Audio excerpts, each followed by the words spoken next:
Welcome to the Disrupt Your Career podcast, brought to you by Claire Harbour and Antoine Tirard.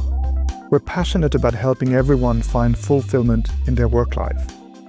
We believe that big, messy, uncharted career changes are inevitable, and it's up to you to decide.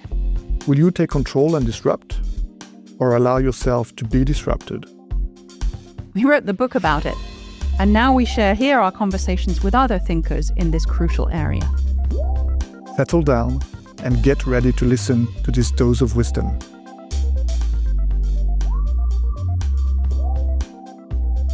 On this episode of our wonderful podcast, Disrupt Your Career, Sheila Buswell is joining us. Sheila is the CEO and co-founder of Buswell Biomedical. She's a veteran of the US Army and the author of a brilliantly titled book called Is This Seat for Me? I'm really grateful that she has reached out to us, as she has a lot to share and tell about various aspects of careers and life. Sheila, thank you so much for joining us and welcome. Thank you for having me, Claire. It's a pleasure. Let's get on. We always start with this general picture of your career journey. You've been through some pretty major pivots and challenges in your career, starting out in the military, becoming an engineer, and an entrepreneur and an author. And I'm probably missing out many subtleties that you'll share with us. You've also made it your mission to improve the lives of those in rehabilitation centers. Please share with us how your career has unfolded and tell us about what role both design and serendipity may have played as you've gone along. I had a scholarship out of high school. It was a departmental mechanical engineering scholarship to the University of Utah. And I lost that scholarship because whatever, and I joined the Army. So I graduated high school in 1995, and in 1997, I joined the Army after 2 years. Not for patriotism or anything, but it was to pay for college, like most people I met. And it made me a better engineer, and it taught me that people are people, right? Like I had this idea that I'm going into the military, the Army, with people who were like, go to Army or go to jail. And although that was some of the people, that can't be denied, it was the smartest and funniest people I met in the military. But a lot of them have limited resources, and to escape or to achieve at exit velocity to their situation, they chose the military. And I think carrying that forward, it made me a better person to not judge a book by its cover. Like people talk about soft skills, and I think the US Army does a really good job of, you have to make conversation when you're on guard duty with just a random person, and you can appreciate people who suck to be around for 4 hours. So you strive not to be that person. And after the military, I completed my education. I got a medical discharge, and I completed my education obtaining an MS in engineering, and I worked for a lot of great companies. In 2018, my mom had an accident in a rehabilitation hospital, and it was striking to me and upsetting how activities of daily living, like toileting, were exactly the same as my injury. I deployed to Bosnia where a generator fell on my foot. And it was amazing to me. My mom had an accident in Arizona 20 years later, and there's so many of the things were the same. I wouldn't deal with the internet dial-up from 1998. We have other frustrations, and I was more aware of the other possibilities that just weren't brought into the space. So I started that business. It wasn't like I was like, oh, I'm going to start a business. I don't have the entrepreneurship spirit, but it was like I identified a problem and a unique way to solve it. And my idea was, I'll just go work for who's ever solving it. And nobody was working on it. Nobody was solving it. So it wasn't a career disrupt at the time in my mind. Like, but it was like, oh, okay. If not me, then who? And then starting the business put me outside of my comfort zone. Like my comfort zone is a dot to me now. But I learned a lot about imposter syndrome, and that's the first time that term expressed to me. And that's why I wrote the book. And years later, I'm passionate about the book, but it's not my ikigai, right? Like I want people to know they're not alone, but I don't. Buswell Biomedical and developing the upward mobility to allow people to conduct the activities of daily living, like toileting, in a rehab hospital. Developing that technology instead of, not that self-driving cars or your Roomba is not awesome, but I just think we're going to be glad this technology exists when we need it. Yes, that's a very striking point. It could come to us all to need it. I mean, maybe it won't for everyone, But we all know that the end of life tends to be more degenerative than we might like to think. That's for sure. So you're doing significant work. Now, let's look at, again, the whole picture and think about, you worked with great military leaders, you worked with business leaders, you've created your own business and probably move around in peer circles as well as anything else. Through all this range of leaders and leadership styles and leadership behaviors, what lessons have you learned that have really struck you? I think the best leaders I encountered were in the military, but I learned from bad leaders, Oh, people yeah. who I perceive as bad. And what I've learned is people are people. And just because not all managers are good or not all managers are bad, and you get to know them on a personal level, and it changes your perception of them. And then as I have gotten to be in a leadership role, both in the military and, I have my own business now, I really understand a lot of the decisions that were made. It's hard. And sometimes bad leaders, it's not because they're bad people. It's because whatever, they don't have the leadership skills, but they are the face of this craptastic decision that had to be made. That's the greatest thing I've learned. People are people, and that includes people who are managers, and not all managers are leaders. So you saw this range of quality of leaders and leadership style, I suppose. I'd be interested for you to reflect on within that range of maybe, the less impressive people, what sort of initiatives have you observed to be functional or even very successful in terms of helping people to grow beyond their current level of goodness, badness, or whatever it might be in leadership? Being personally involved and seeing that the carrot or the motivation behind all people is different. And it's different person to person, and it's different one person throughout their life, right? Like the priorities I had when I was in my 20s is not the same that I had in my 30s, which is not the same I had in my 40s, whatever, on and on. And I think it's important to just know, okay, there are people who don't want to work late and they don't care how much money you pay them, but there are people who want to move up. And I think that's person to person, and there's difference in your life. So maybe it's a question of recognizing more clearly that not everybody conforms to the model that we might want them to, and that we might be successful if we tried to include everybody and get the best out of each one, but seeing them as an individual. Which Yes. brings us to the topic of inclusion and diversity. Now, you shared a little bit about how you came up with the idea of upward mobility, UPMO, and how it was part of seeing your mom and seeing how things were very difficult and not evolving and that kind of thing. How do you draw the connection between the technology, the thinking of upward mobility that you've got so involved in, and the world of work, or indeed the world of diversity and inclusion in general? I really went down a rabbit hole with artificial intelligence and the fact that this sounds like it's a non sequitur, but all the models were being trained on men. And I have involved in my project Dr. Anu Gloku, and she's a very dear friend, but also it's like the idea that she keeps bias and she makes you aware of bias. For the upward mobility, it involves artificial intelligence allowing people in rehab hospitals. Well, what does movement mean? And so the FDA has a rule that if you're going to make a model, you have to include male and female, 50% and across the age spectrum, which I understand and appreciate on a level I didn't think I would. I think we've come to a point where we know one demographic doesn't speak for all demographics. And one person in that demographic, like the Black lady, shouldn't always be, speak for all Black women. You're obviously a monolith. And it's the same thing. I was in workplaces where it was like, well, what do Sheila speak for all veterans or Sheila speak for all women? And it was just hard. It's not true. There's a reason why you need to take all the samples and you need to have all the opinions and you need to have all the viewpoints. And I think as a culture, we evolve as we appreciate the differences in diversity and the value of it.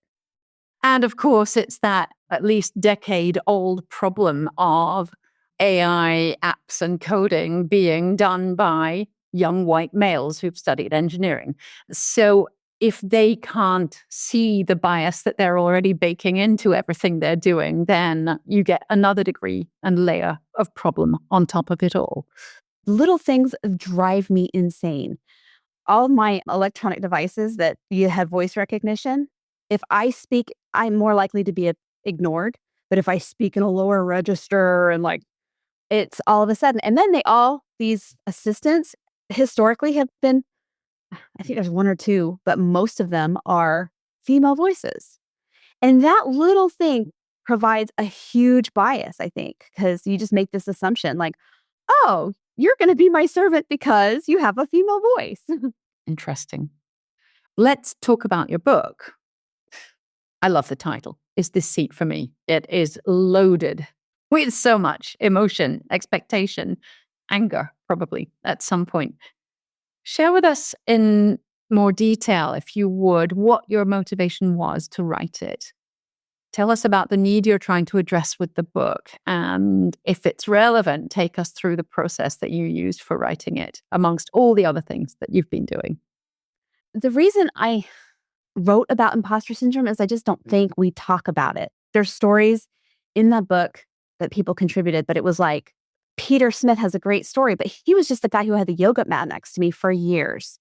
So we became friends that way. It wasn't like, but I think I learned about it outside my comfort zone. I'm insecure and I'm pitching my business and I'm going to business accelerators to learn about more business acumen. And that's the first time I had somebody say, anytime I asked a question to further my knowledge, it was pathologized as imposter syndrome. And at the same time, I'm pitching my business. And I don't know if you've ever done that, but you like have to like explain your market and the reason and blah, blah, blah. And after I pitched my business, people asked my husband when I went to the bathroom, like, because obviously I'm just the mouthpiece. This isn't my idea. And he's like, no, no, no, no. I don't, you have to talk to her. I don't know. Or I would pitch my business and get told how attractive I was and not how good my idea was, how big the market is, like that kind of stuff. And it started to grate on me. And I was like, I think it was 2022 at that time. And I was like, this is a thing that should happen in like 1982. What's going on here? And I guess as I learned about it and I talked to more people, I realized something's got to be done. And I wrote a book just to convey to everybody, you're not alone. And people overcome this, and these are the stories of people who are victorious over their own negative self-talk or their imposter syndrome, that your mind telling you don't belong. So it was born out of frustration and a desire to change, I guess, in whatever way.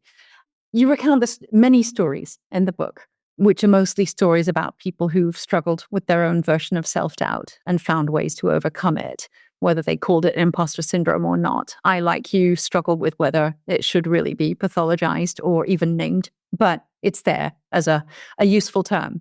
Could you share a couple of examples of stories of how people have got past this thing, which holds us back if we're not careful in every aspect of our life, doesn't it? It holds us back from applying for the best job or having the courage to set up a business or showing up well at points where you're going to be evaluated, whatever it might be. It can be very crippling. So it would be great to hear a couple of stories from the oracle's mouth. What I thought was amazing about all the stories is just that people don't put the name to it. The first story, besides my own, is Stacy Brown, right? And she was doing all this stuff and she had manifestations of public speaking, which, she'd done exhaustively. And then she had headaches and, she was not eating healthy. And when she learned that what it was, again, I think, Claire, I'm just going to say, I think they call it different things based off of who is manifesting the problem. I think it was when she started to understand that she needed to make herself better, to set boundaries and to not take work home and to do these things and to take breaks. Another story is Mary Imani, who talks about she's for many reasons an overworker. When she really looked at it, she was like, oh, I don't feel that I can do my job enough in the 8 hours, so I'm going to work 10 or whatever. And then all of a sudden, she's in her 50s and having the same struggles. So it's hard to realize, and this is myself too, is okay, you might be giving more of yourself, but that's not the best of yourself. So setting those boundaries up. And stories like Peter Smith, he's a male nurse. And I don't know how many times, Claire, you've been to the doctor's office, especially with older people, but they assume the man is the doctor and the woman is the nurse. And that might not be the case, but I've never thought of how the male nurse feels about it. So it was very interesting to hear his story about how, it affects everybody. People judging a book by its cover. That being said, I put a lot of energy to make sure my cover and my title was good. So I appreciate that feedback. I wanted people to understand you're not alone. And even though your particular situation might be different, other people have experienced this and don't talk about it. And what about solutions? Do you have a beautiful, shopping list of 10 things you can do in your book that will rid you immediately of imposter syndrome? Take us through what the kinds of generalities or themes and tendencies and patterns you've been able to see of things that are helpful typically.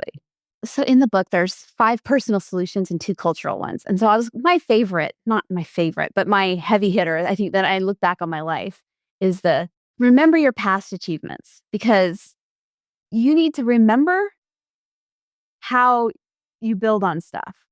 Military and engineering don't really have a lot to go in common, but I was able to convince myself that I belong in this room because I did this. And a lot of that was I was a generator mechanic and I was in the military and I went through basic training and I was in Bosnia. And this is just an engineering class. It's not really real life. And although that wasn't related, as I start to achieve things in that area, I'm like remembering that. It's easy to look down the hill and see where you've come from. It's so natural, I guess, to see where you look at the top of the hill and how far you have to go. But it's important to see that you belong where you are. You belong where you are, and everybody has a repository of some sort of list, whether it's written or not, of great things they've done at whatever scale that might be. So remembering that that's a technique to bring you back into a good present sounds like something very powerful and, of course, very simple. Not easy, but simple. It's definitely easy to say. The second one is don't compare yourself to others. But that's so hard. It's so natural to see where you fit and where you don't fit. Look to the left and right of you. And you don't know their story, their path, where they are in the path. And especially on social media, you don't want to compare your reality to somebody's highlight reel. But it's so easy to say that, but it's hard to actually do, I think. Indeed. It is. Would you be willing to share 3, 4, and 5 with us? Of course, we're going to be encouraging people to read the book, but a quick glimpse of 3, 4, and 5 would be beautiful. 2 of them, I'm happy to share, but 2 of them are really easy to say, but hard to do. Often the case. Right. Give yourself grace. People struggle with what that means. I think I struggle with it. And it means different things at different times. And when I had pneumonia, I was in the middle of a move. I had a business. There was things I just didn't do. All the plates that I had spinning, some of them just fell to the ground because I couldn't get better after 2 months. And it was like I had to prioritize, this gift needs to be done, but I need to get well. And I had to give myself grace over that and not beat yourself up over stuff you can't control. And it's just so hard. On that same thing as be mindful of your thinking. That's the other one that's easy to say, but it's not like people say, oh, you can't think positive all the time. That's not life. That's not real. And it's kind of annoying to be around when somebody is super positive, a bundle of joy. It's not a bundle of joy. It seems fake to me. But just be mindful of it. Be like, okay, I'm talking to myself in a way I wouldn't talk to my friend, or I wouldn't let my friend be talked to. So I'm just going to be mindful of that. And then if you're mindful of it, I think you're just more aware how big of a part that plays and to minimize that. The last one is actually, I got this from my grandmother and I understood it at a young age, but I'm not good at it now. It's just like, will this matter in a year? Just put things in perspective. Ask yourself, will this matter in a year? And there's a lot of things that really fire me up in the moment, like getting cut off in traffic, in a few breaths, it doesn't matter. And it's hard to keep that perspective. And it's hard to, sometimes you don't know. Sometimes you absolutely know, but you don't. I think I talk about in the book, me saying, well, kittens are furry, because I knew a conversation just needed to change because it will matter in a year. But it doesn't mean you're going to be articulate or ready at all the time. I wasn't withholding like a zinger to oh, okay, boom, to drop a bomb. So I don't even like cats. Not that I don't like cats. It's just like I have never had a cat, but I'm like, kittens are furry. I don't know where that came from even. But yeah, I knew it was important. So Very interesting. So once again, what you're really doing is showing us that your sort of 5 solutions are terribly simple. Easy to say, simple to understand, but not easy to put into action. And that's where the beauty of growth and trial and error and starting out from nothing and being content to take the first step in terms of one's self-improvement are so important. I feel like in many ways, life is like a video game. I'm up several levels from when I was 20. Like, I'm not going to be thrown off my game by the same things that I would have when I was 20. But life presents you with new challenges, right? Like Oh, yeah. the pneumonia. Yes, you go tumbling down a few levels. Yes, I have a client who's very fond of that metaphor around her life. So, yeah, I think it is one that most of us can relate to very strongly. Let's move on and get really macro again and go back to 18-year-old Sheila. What advice would you want to give to 18-year-old Sheila if you could go back and talk to her now? I would like to tell her to listen to your gut more and other people less, because your gut or your intuition or whatever is for you. Like, it's looking out for your best interest and it doesn't have the same biases. But sometimes people give you advice and they don't know what they're talking about. Or you take advice from people you wouldn't ask for it from. So I think it's very important to just listen to your own. It's very easy, for myself included, when I was 18 to be like, oh, this person knows better. No, they don't. You're the expert in you, even at 18. But I don't think I realized that at 18. Nobody is more expert at being you than you. That's for sure. Definitely. That's lovely. I like that. And it's unusual compared to many of the things that people come up with when I talk to them. Let's look at the world of work. You've experienced many different types of worlds of work. But if you had a magic wand and you could change one thing about the world of work, what would it be? I think it would be great if people realize they're not alone. I think Peter Smith talks about, that just means you care. You have to care for have, self-doubt or imposter syndrome.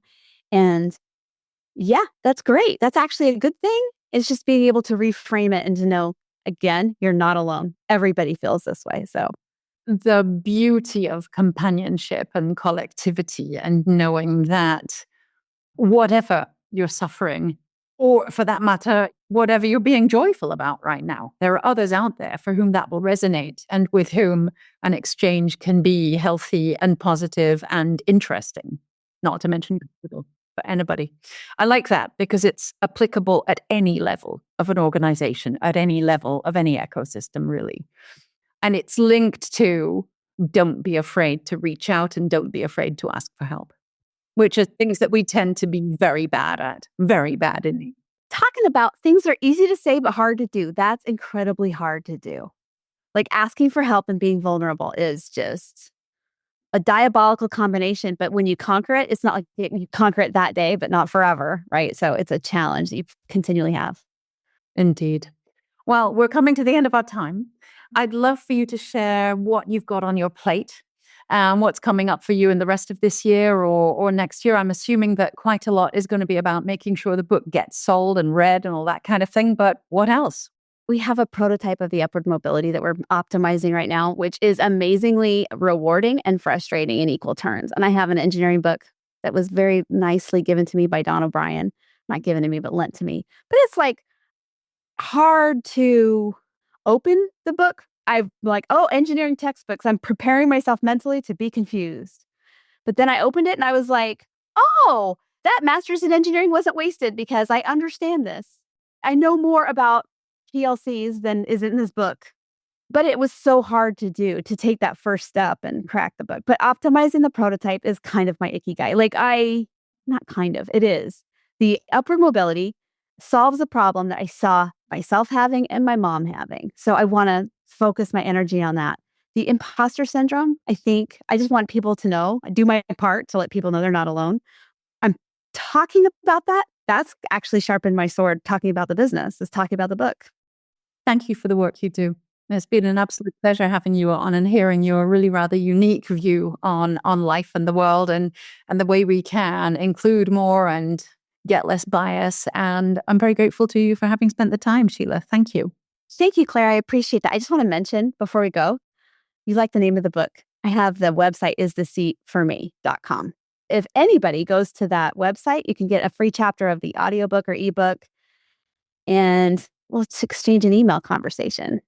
Definitely. We will feature a link to that in the notes, but thank you for highlighting it and flagging it now. It's a great pleasure to know that there's somebody out there doing this important work, whether it's on the physical side or the bias side. It just comes together beautifully and has resonance with the work we do. So thank you. I really love hearing that. Thanks. We hope you enjoyed hearing from this month's guest as much as we did. Do go and check out our work on disrupt-your-career.com and come back soon. Thank you.